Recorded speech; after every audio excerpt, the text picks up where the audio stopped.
Les chefs d'État et de gouvernement de l'Union européenne ont repris leurs négociations sur l'avenir du Royaume-Uni en Europe. Mais rien n'est encore acquis pour le Premier ministre britannique.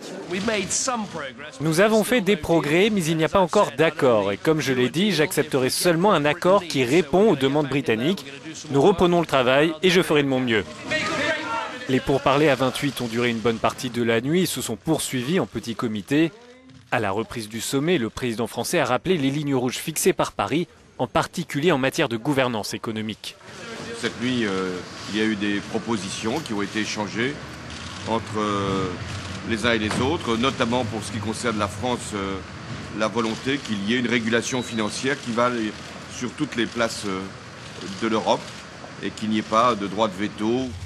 Sur la question financière, le Premier ministre britannique David Cameron peut compter sur le soutien de la chancelière allemande Angela Merkel.